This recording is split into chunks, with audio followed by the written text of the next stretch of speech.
Gemini, hello. How are the coolest twins on the block doing? How was the new moon for you yesterday in Aquarius? How's all your energies flowing and going right now, Gemini?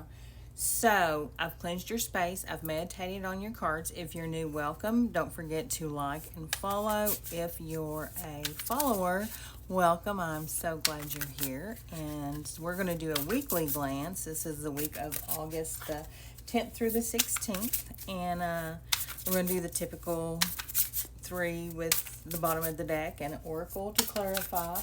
Um, Gemini, you've got like this is kind of like socially your vibe right now. Oh, can we take two? Okay, we can. And you're just like you're just going to be so energized, and you're going to be flirting and just so many things with these energies. Then Mercury's going direct and in Leo, and Mercury is your ruling planet. And so all these communication hiccups and stuff, you're going to be like, whew, good, because you also are a very vocal and social. I mean, you are the voice. So yeah, we just definitely, ooh, look at this. So Ace of Swords, Six of Cups, Ten of Pentacles, Four of Cups on the bottom of the deck. Just so much going on. Then I think it's maybe around August the 12th, Venus is going to conjunct Jupiter in Cancer for you.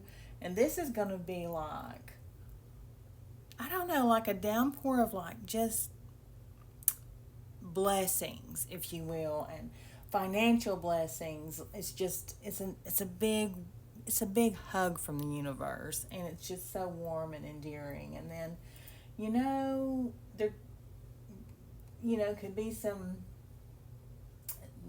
relationship things, because it's a flirty, but I'm not feeling like this is just playful, fun stuff, which is kind of like you anyway. That's your nature, Gemini. Just that light, fun, just flirty. So, all right, let's see what's going on. So, with all these energies at play, like right now, your mind's probably just like buzzing and like just just so many different aspects. So you've got the Ace of Swords, the Six of Cups, the Ten of Pentacles, and the Four of Cups bottom of the deck. And there's just this message about like clarity, nostalgia.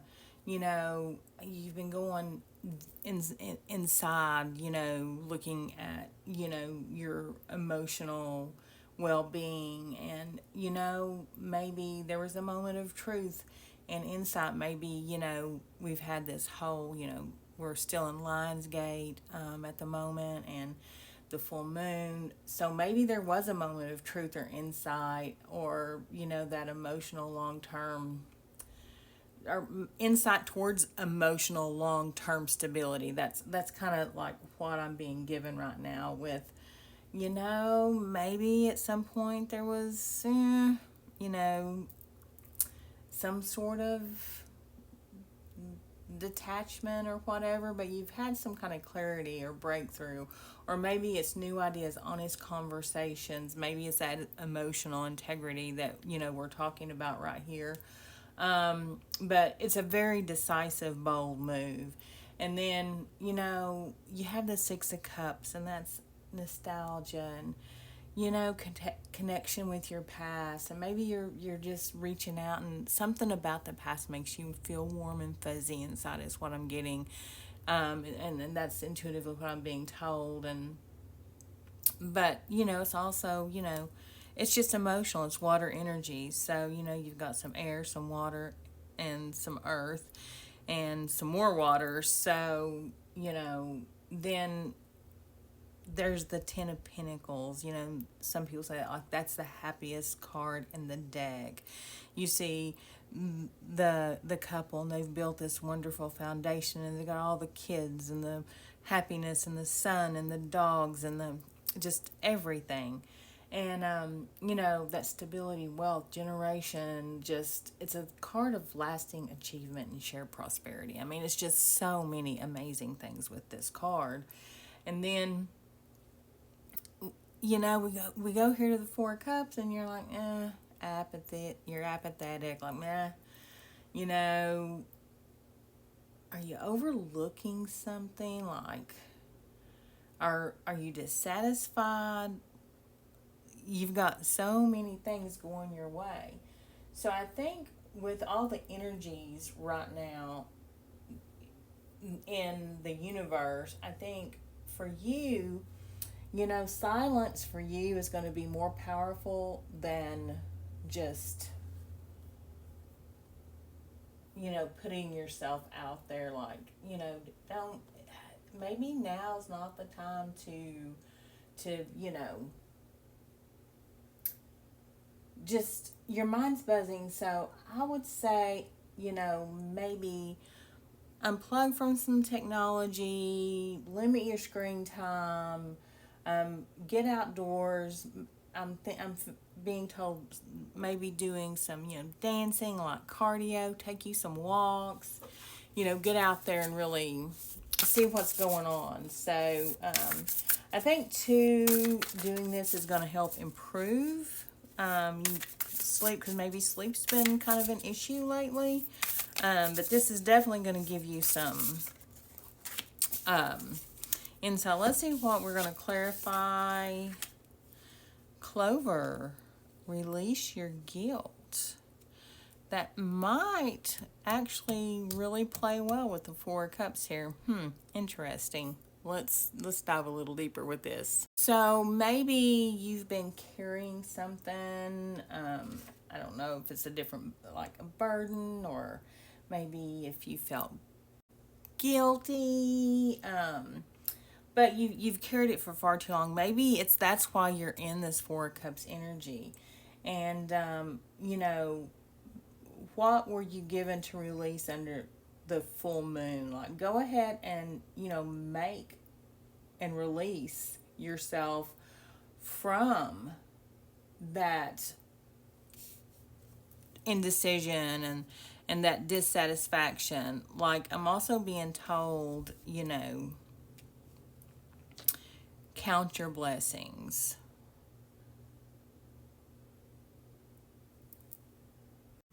And just, you know, really, I think, you know, as we move forward, you know, early in the week, you're going to really get your ideas, you know, where they need to be. I think things are going to really start moving for you.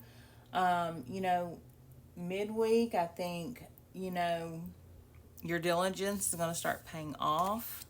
We got the Ten of Pentacles here. Thursday, I think that's, you know, I'm hearing money flows, money flows, money flows. So, I mean, that's awesome. And then, of course, you do have this on the table. So, just Saturday, you may, towards the end of the week, you may have some hiccups, you know, and I think that's where the confidence, I think it's more of a confidence thing. And I think you're going to have that little dip, and I think that's what's bringing the dissatisfaction. But, you know, walk into the room like you are the most confident person in the room. And I think, you know, you'll be able to navigate these energies this week. And Gemini, I'm sending you so much love and light, and I hope only the best things manifest for you this week. And till next time, bye.